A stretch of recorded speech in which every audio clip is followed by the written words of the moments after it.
Hi everyone, good evening. We'll be learning Tanya Igeres Hakodesh for the 13th day of Menachem Av. And today we are at Epistle 5, page 65 in the Chayenu. So the overview of Epistle 5, the names of God through which worlds come into being, are a tremendous contraction of divine light. For example, condensing profound wisdom into few words. This requires a continuous effort. Condensation is constantly happening. The condensing is constantly happening. The contractions is constantly happening. This requires a continuous effort and is elicited by virtue of our charitable work. Hence, giving tzedakah affects Hashem, the name of Hashem, the name that is in charge of giving life to the world. In today's lesson, the world to come, Gan Eden, where souls delight in godliness, was created via the letter Yud. So this world was created with the letter Hey, and Gan Eden, paradise, was created with the letter Yud, which, like its form, a seminal point, represents pre-developed core, a state of being, Chochmah, wisdom. In the human analogy, this is where our pre-programmed ability to articulate a variety of sounds stems from a super-intelligent function of the mind. So Epistle 5, Vayaz David Shem, David made a name. The simple meaning of the verse is either, as Rashi explains, that David gave the Jewish people a good name by burying the dead of their enemies, or other commentators explain that David made a name for himself through his gevurah, through his heroism, through his being a hero. Ufirish b'Zohar Hakodesh, mishum shenemar v'yi David oisem mishpat u'tzedakah l'chol amei. So it says in the Holy Zohar, regards to the pasuk, and David executed justice and tzedakah with all his people. The name that he thereby made is thus the divine name in the words of the Zohar. Wept and said, Man ovid shmo kadisha b'chol yemo, who makes the holy name every day? He who gives charity unto the poor. Man deyoiv tzedakah l'miskene, the one who gives charity every day to the poor. Two questions, however, present themselves. Number one, how can we possibly say that the holy name is made? And number two, how is the name made? Through the giving of charity. How do you make the holy name, and how do you make it? Through charity. It's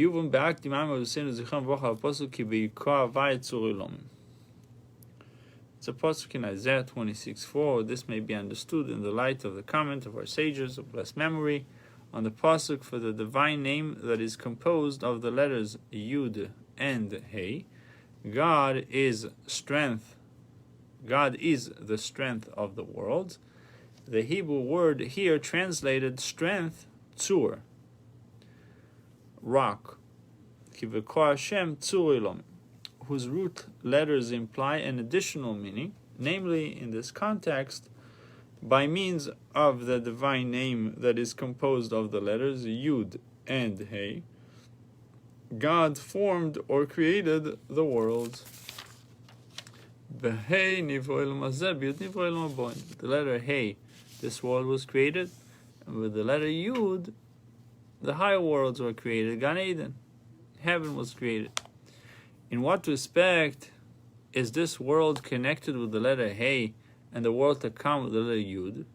So the Alter Rebbe answers this question by first explaining the concept of the world to come and Gan Eden, the Garden of Eden. So let's first understand what is the world to come and what is Gan Eden. What does it mean? Garden of Eden. Pirush ha'taynu shemisangim neshomus hatzadikim. And this means that the delight which the souls of the righteous experience, as they enjoy the splendor of the Shekhinah which radiates in the upper and the lower Garden of Eden, they have a tremendous delight in their comprehension, in their grasping. They conceive with the faculty of Chachma, they know with the faculty of Dat, and they understand with the faculty of Bina. Some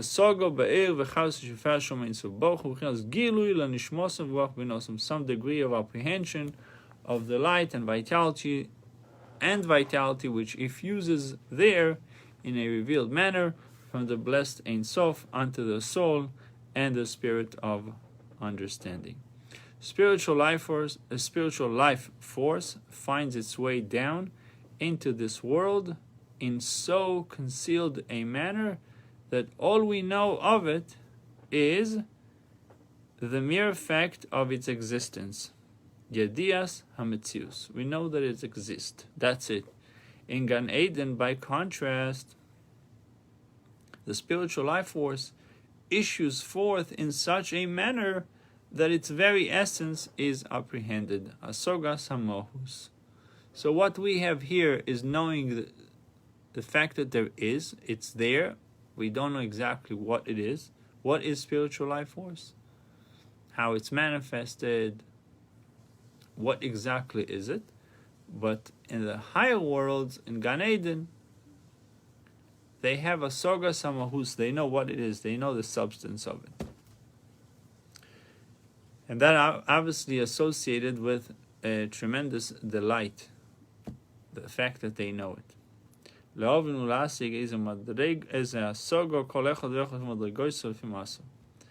that each and every one can understand and attain some perception according to his level and his maisim, his deeds. And that's why the Zohar, the Holy Zohar, refers to the world to come as Bina. Because there is understanding. There is a soga samaus. Then you can understand the essence of things.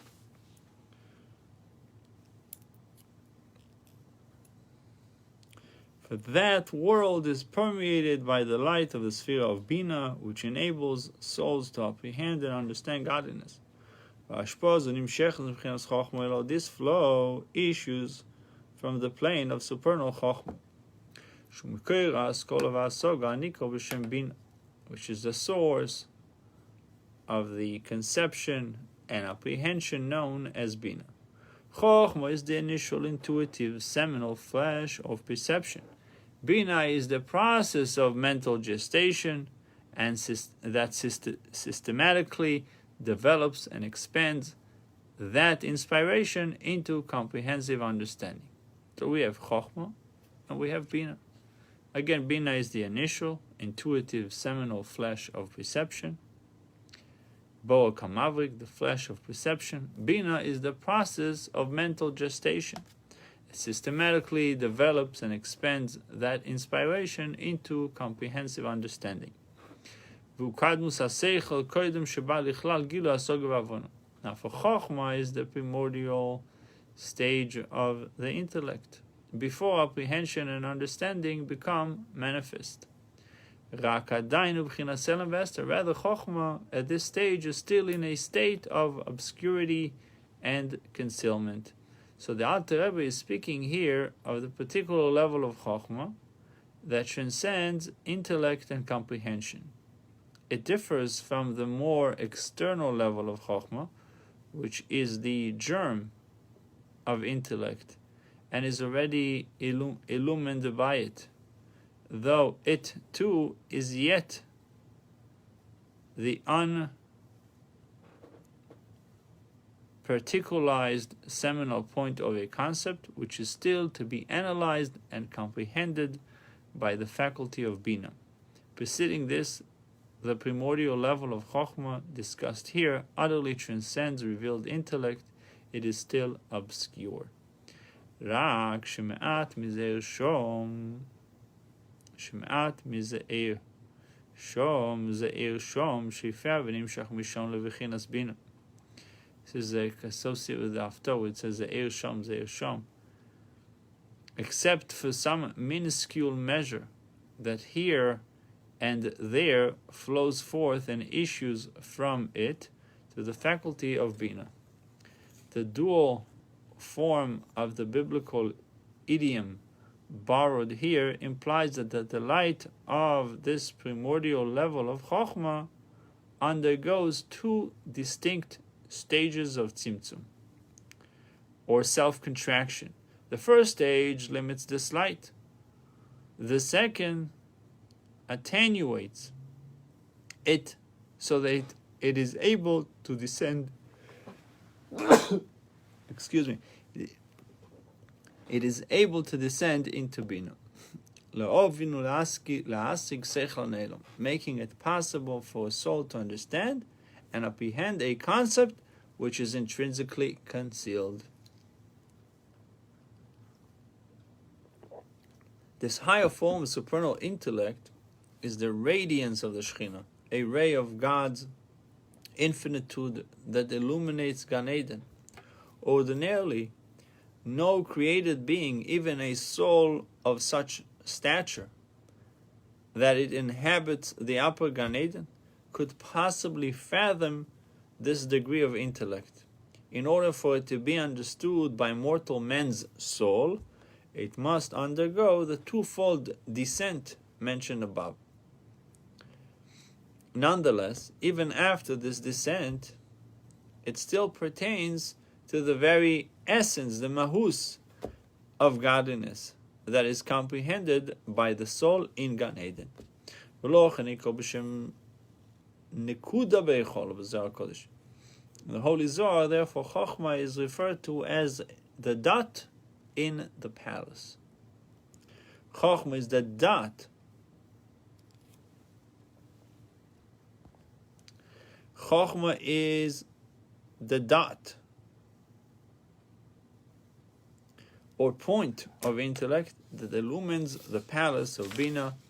Nevertheless, even when already housed in Bina, it still remains a seminal point of intellect that transcends the details that constitute the comprehension of Bina. Indeed, this is the shape of the Yud of the four-letter name of God.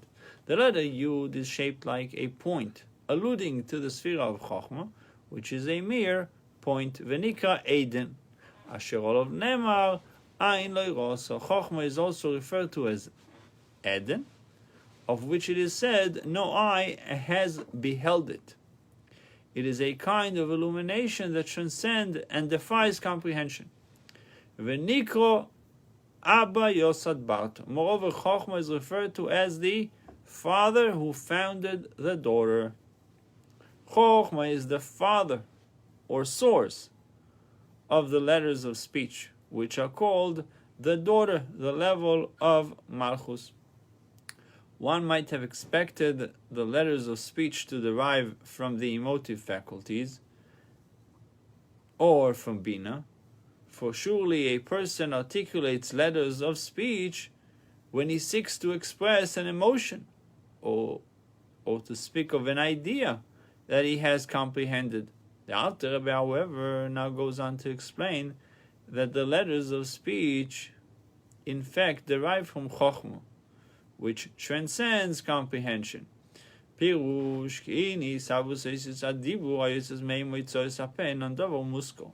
means the formation of the letters of speech, which proceed from the 5 organs of articulation, is not an intellectual process. The letters do not emanate from the soul as a result of an intellectual imperative. It is also not inherent in the nature of these organs that they must pronounce the letters. by means of the breath and the sound that strikes them. By either a natural faculty or by an intellectual faculty. With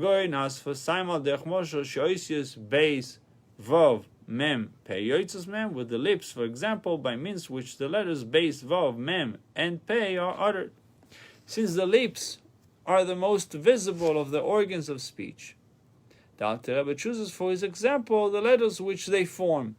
One can readily see that pronouncing these letters is impelled neither by the nature of the lips themselves nor by the faculty of intellect. Neither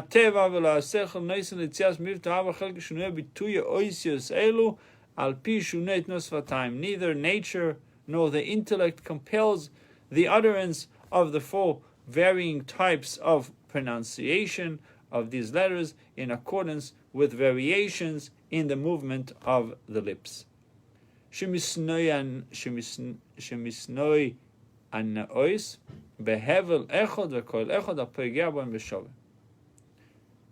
Which are moved by the same breath and the same sound that strikes them equally. On the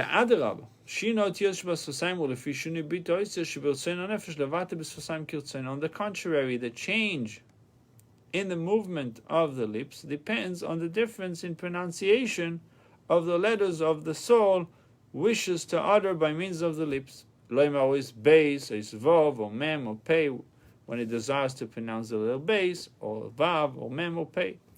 And the lips will instinctively and spontaneously move accordingly. It is not the other way around, that it is the will and intention of the soul to make a change in the motions of the lips.